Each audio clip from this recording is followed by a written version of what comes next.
Dixie here. Today I want to talk to you about foot care.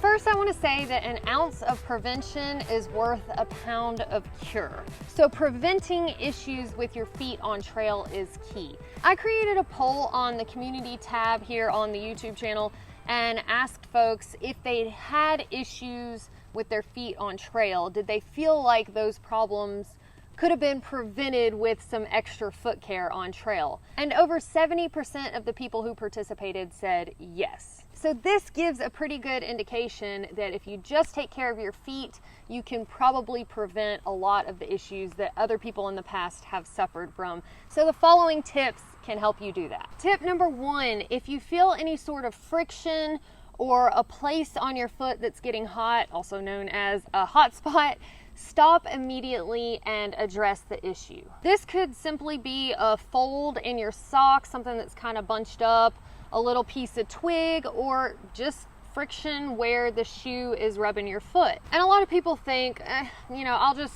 handle it when I get to my next break or when I get to camp. And they get there and see that a blister is already starting to form, and then it just goes downhill from there. I have actually seen people who ended up getting off trail because they had the gnarliest looking blisters that ended up with infection.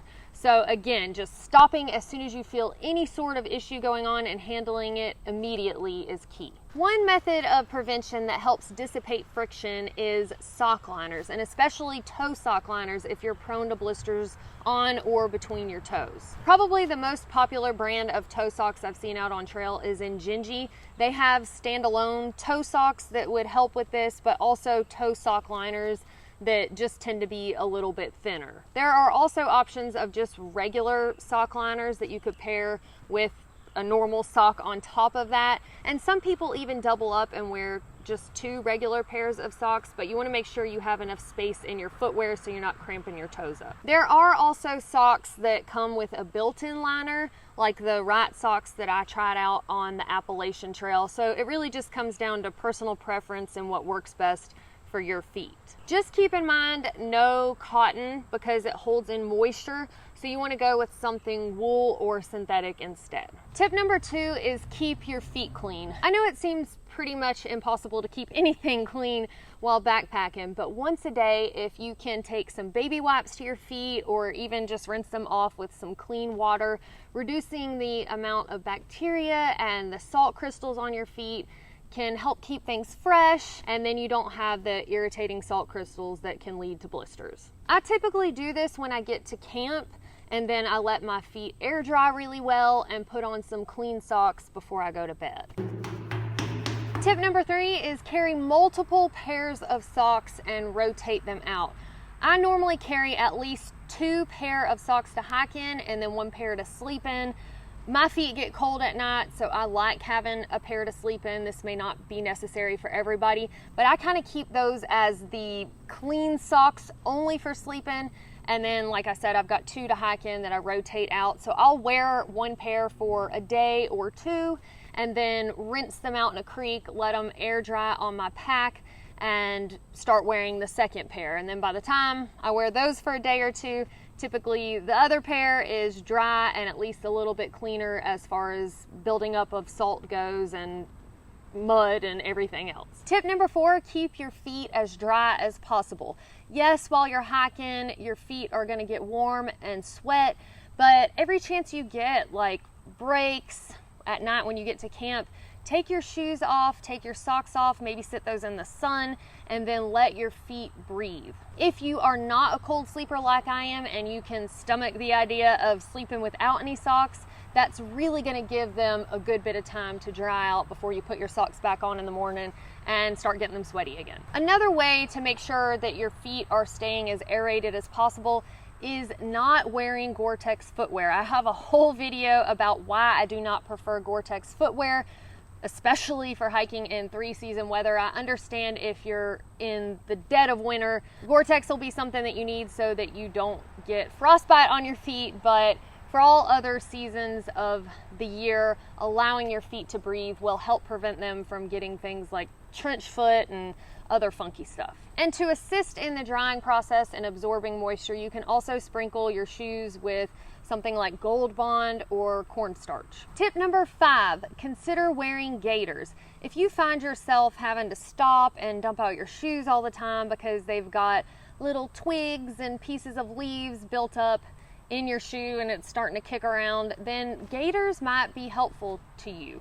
It seems that sometimes the way people walk, it can throw up debris in their shoe a little bit more than others. I personally don't like the added step of putting gaiters on my feet every day, and they didn't really seem to make much of a difference for me. But again, if this is something that you're having to stop for all the time, it can save you time going down the trail and also any sort of added friction that can create blisters on your feet. Tip number 6, treat your feet. Not only should you do the necessary stuff that I've mentioned, but maybe give your feet a little bit of extra care because they are carrying you from point A to point B. So doing a cold soak in a creek that you're sitting by and allowing your feet to cool down, maybe reduce some inflammation is always a good idea. Massaging your feet at night or even rolling them with your trekking pole or a tennis ball or some sort of roller ball is extra TLC that they will appreciate. Tip number 7 is stretch. If you keep your calves and your feet stretched out, that can help prevent issues like plantar fasciitis and just keep them from being so overall stiff and sore. You can stretch in the morning before you leave camp, again when you take any sort of breaks, and then when you get to your next camp for the next night, stretch before you go to bed. One of the stretches I like to do is hold on to a tree and then step back with one of my legs, keeping my front leg bent, and then really press into the heel of that back leg so I'm getting a stretch along my calf. If you want a deeper stretch, then you can just bend that back knee. Another stretch I like to do is to step forward and put my toe on the base of a tree with my heel on the ground, and then lean forward into that with my front leg bent. And then again, if you want to work up to a deeper stretch, you can just bend that back knee. And another one that I've done while lying on my back in my tent is to put my foot up in the air and write the alphabet in the air with my big toe. And you'll see that this actually does work your foot pretty well. Finally, if you really want to get crazy with the cheese whiz, you can do foot yoga. That is actually a thing. And I'm going to link to a video in the video description with a video on foot yoga from the channel Yoga with Adrian. Tip number 8 is to replace your footwear frequently.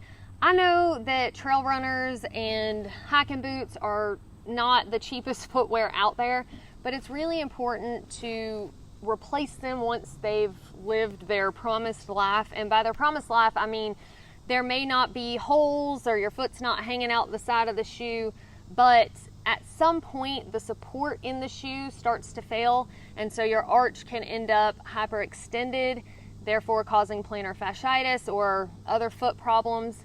So whatever the manufacturer guarantees as the lifetime of the shoe, I wouldn't push it much past that. With trail runners, it seems that manufacturers promise maybe up to 300 miles or so. I've pushed mine closer to 500, but I started having big issues when I went to 600 or 700 miles in my trail runners. With boots, I assume because they're so rigid that you can probably push these a little bit longer, but again, I wouldn't go much longer past what's recommended. Tip number 9 is pack a mini first aid kit for your feet, or at least think about them when you're packing your first aid kit. Some things that you might want to include might be Vaseline, Body Glide, or some other sort of lubricant to reduce friction on a spot that's getting rubbed or getting hot when you walk. Even chapstick could be used in a pinch. Then you might also want some sort of physical blocker like Leukotape or moleskin. And I also recommend always having a needle,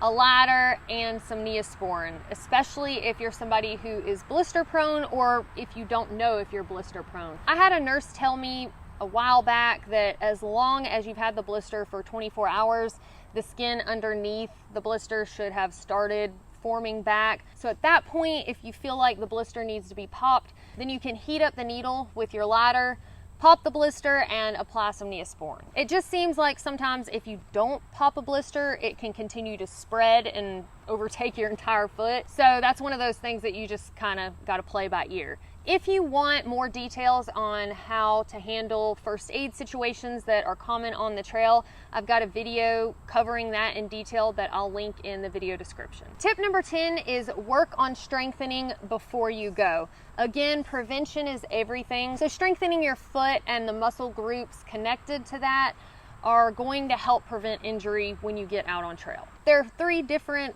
exercises that you can do. You can do these exercises with machines, but you don't have to have that. You can do them right now with your body weight at home. I'll link to the video that I found these exercises in the video description so you can see the different methods, or if you want to learn the science behind it. But anyway, the exercises are as follows. Press your toe into the ground while walking backwards. Do calf raises, and these can be done sitting and or standing. And finally, work the tibialis anterior, which gives you stopping power as you're going downhill or if you stumble and you're trying to catch yourself. All right, y'all, well, that is all I have for you today on taking care of your feet while you're out on trail. If y'all have any suggestions that I did not mention today that you've found helpful in your own travels, please feel free to share that in the comments below. Thank y'all so much for watching, and we'll see y'all next time. Okay. She's a little bit more. And more. My foot's gonna fall off. Now I look like I'm taking a dump.